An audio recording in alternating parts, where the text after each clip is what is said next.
Halo tuan-puan, apa kabar semua? Semoga anda semua sentiasa sehat dan fit selalu dan berjaya dalam apa jua yang anda lakukan. Tuan-puan, ramai yang berfikir bahawa temu duga itu adalah sesi soal jawab. Tapi anda silap. Dalam temu duga, anda kena tingkatkan kualiti diri anda. Dalam video kali ini, saya ingin berkongsikan tentang 9 kriteria penilaian calon semasa temu duga. Mari bersama saya kita rungkaikan.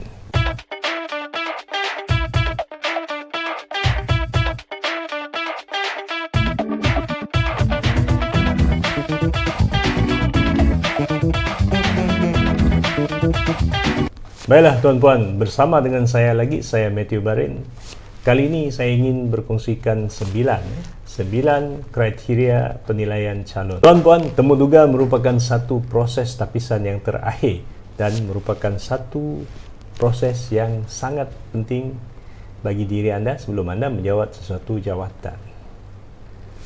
Dalam proses temu duga ataupun sesi temu duga tersebut, jangan beranggapan bahawa ianya satu sesi soal jawab di antara anda dan juga panel yang menemu duga anda. Anda perlu tingkatkan kualiti diri anda seperti dalam video-video yang telah saya kongsikan. Banyak tips yang telah saya kongsikan dan anda perlu buat persediaan yang sangat rapi dan terperinci.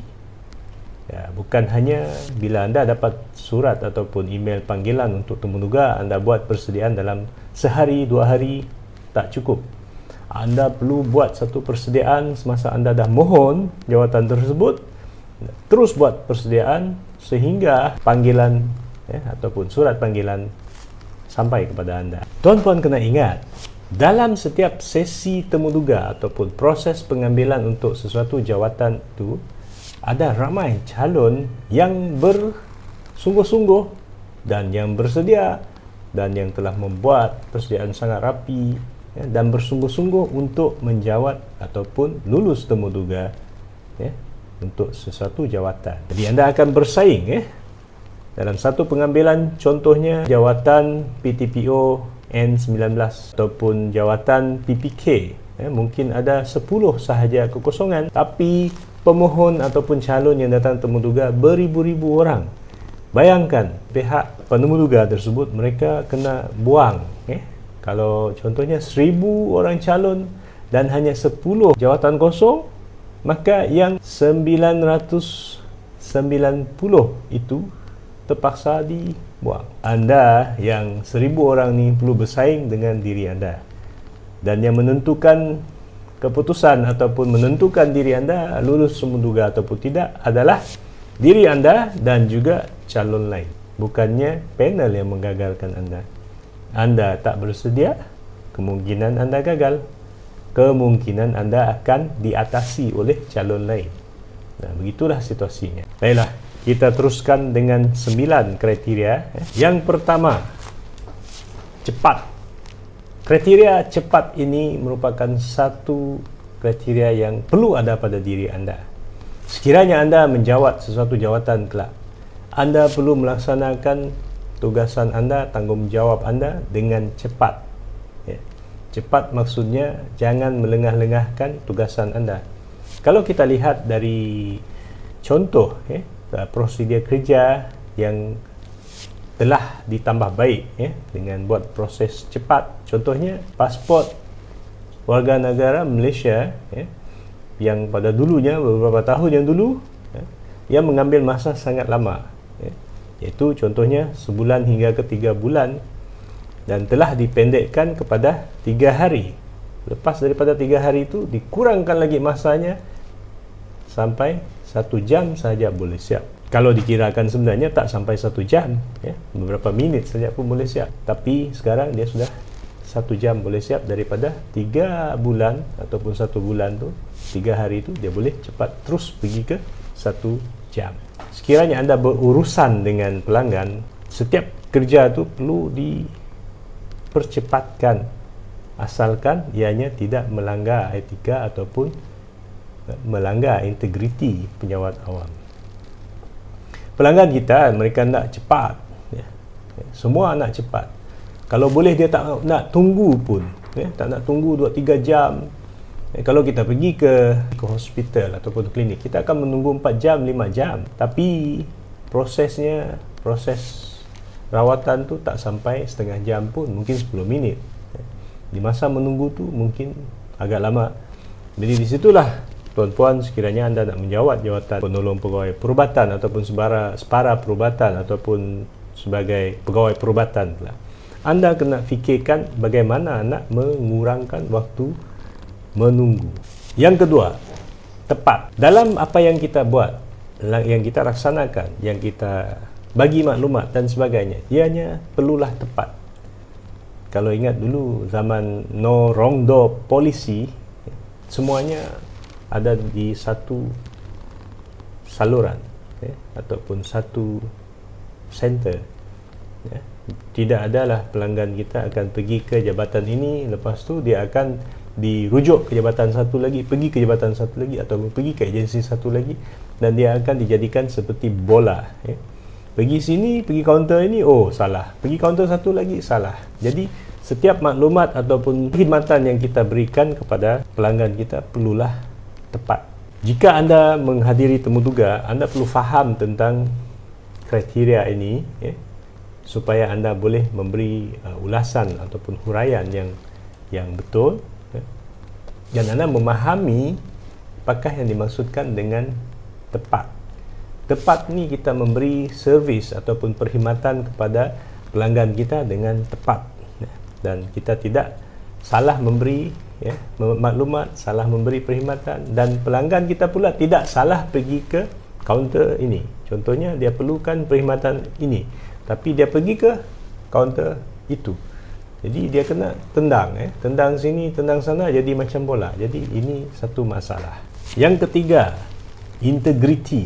Sifat integriti ini merupakan satu sifat yang sangat penting, iaitu bila anda menjalankan tugas kelak ataupun masa anda temuduga tu, anda perlu tunjukkan sifat anda ni seorang yang akan menjalankan tugas dengan sifat integriti pada diri anda dan pada jabatan anda kelak. Itu anda menjalankan tugas dengan penuh keikhlasan, kejujuran, penuh amanah, tanggungjawab, anda adil kepada semua pelanggan ataupun orang di keliling anda. Bila kita melaksanakan sesuatu tugas tu, pastikan kita tidak meminta ganjaran, ataupun kita mengharapkan ganjaran ataupun pujian dan sebagainya.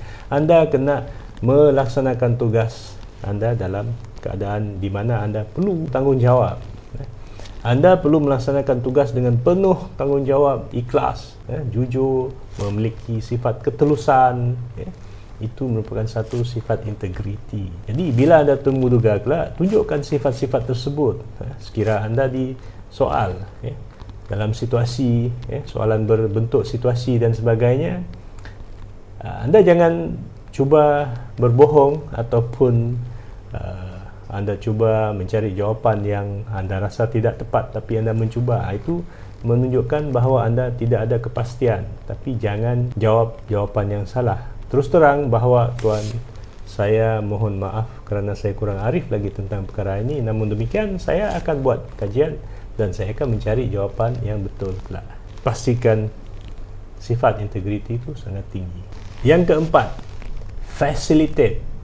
Facilitate ni bermaksud anda menjadi pemudah cara, memudahkan setiap urusan. Facilitate but don't frustrate.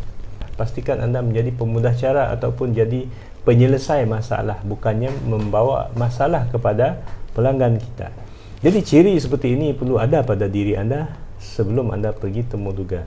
Dan masa anda temuduga itu, tunjukkan ciri facilitate ini. Banyak caranya, pandai-pandailah anda kongsikan dengan panel kelak. Yang kelima, open-minded.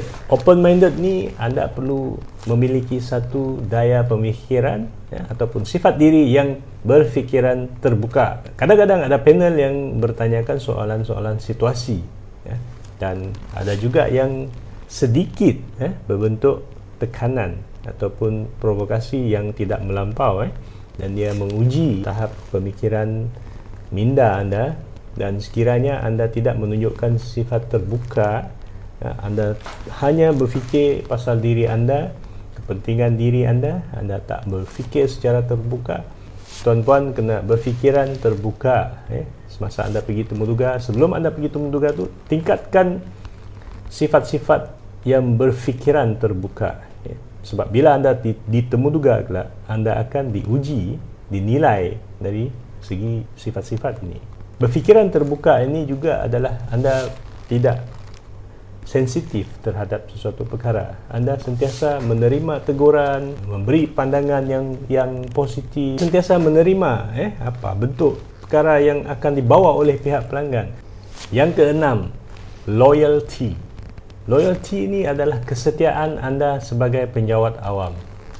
Kalau dulu slogan kita adalah saya yang menurut perintah, SYMP, saya yang menurut perintah. Tapi sekarang saya yang menjalankan amanah. Itu adalah satu sifat kesetiaan. Sifat kesetiaan anda ini pada penjawat awam perlu ditunjukkan, dan anda perlu memiliki sifat loyalty ini, kesetiaan anda pada organisasi anda, kepada majikan anda, kepada negara, dan kepada arahan-arahan. Sekiranya anda diberi pelbagai bentuk arahan, anda kena menjalankan arahan tersebut, melaksanakan arahan tersebut dengan tepat, dengan cepat, tepat, penuh integriti, facilitate tadi itu, dan berfikiran terbuka. Yang ketujuh, productivity. Dalam kita menjadi penjawat awam ni, kriteria productivity ini perlu ada pada diri kita. Dalam sepanjang kita dari hari pertama kita menjawat jawatan dalam perkhidmatan awam ni, anda perlu berpegang kepada productivity. Maksudnya anda seorang yang produktif. Bukan hanya datang turun kerja, lepas tu punch card ataupun thumbprint, lepas tu tak ada kerja, duduk ataupun keluar masuk pejabat dan menjadi malas. Jangan. Berfikir tentang apakah proses yang baharu, atau fikir tentang productivity, iaitu menambah baik ataupun mengeluarkan satu idea-idea baharu untuk menambah baik perkhidmatan, proses kerja, bina atau mencipta sesuatu yang baharu untuk memudahkan proses penyampaian perkhidmatan anda. Yang ke-8, jika anda nak menjadi seorang penjawat awam, anda perlu menjadi seorang yang kreatif. Pada era ataupun zaman sekarang ini, pelanggan anda semuanya lebih hebat daripada kebanyakan penjawat awam. Kita perlu ingat. Jadi sekiranya kita nak jadi penjawat awam ni, kita perlu menjadi seorang yang lebih produktif, lebih kreatif, supaya kita boleh mengatasi masalah-masalah yang akan wujud dalam proses penyampaian perkhidmatan kita. Bila kita menjadi seorang yang kreatif, produktif, kreatif tadi itu, kita boleh menyampai perkhidmatan kita dengan lebih mudah tanpa bermasalah. Kita boleh menyampaikan perkhidmatan kita dengan lebih lancar. Pihak pelanggan kita akan berpuas hati dengan proses penyampaian perkhidmatan kita, sebab kita akan menyampai perkhidmatan kita dengan kreatif. Kita sentiasa kreatif dan inovatif. Yang ke-9, innovation. Kriteria innovation ini perlu ada pada diri anda, iaitu anda seorang yang inovatif. Inovatif ni maksudnya anda sentiasa memiliki idea pembaharuan terhadap proses kerja anda, tentang prosedur kerja, tentang proses penyampaian perkhidmatan dan cara penyampaian perkhidmatan yang lebih kreatif dan inovatif. Sebab pada zaman sekarang pelanggan kita ni memiliki kehendak yang sangat tinggi.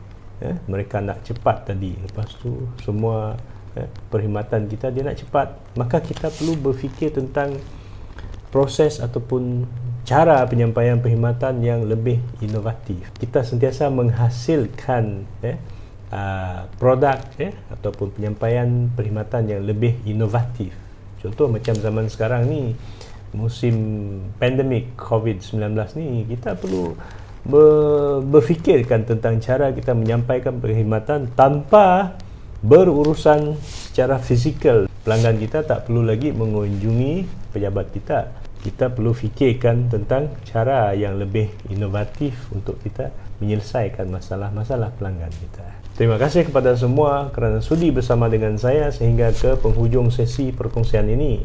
Dan bagi sesiapa yang belum lagi subscribe kepada channel ini, silakan tekan butang subscribe di bawah yang berwarna merah tu dan tekan tombol loceng supaya anda menerima notifikasi berkaitan dengan video-video yang baru saya buat naikkan kelak. Semoga anda semua sentiasa sehat dan fit selalu dan berjaya dalam apa jua yang anda lakukan. Kita jumpa lagi.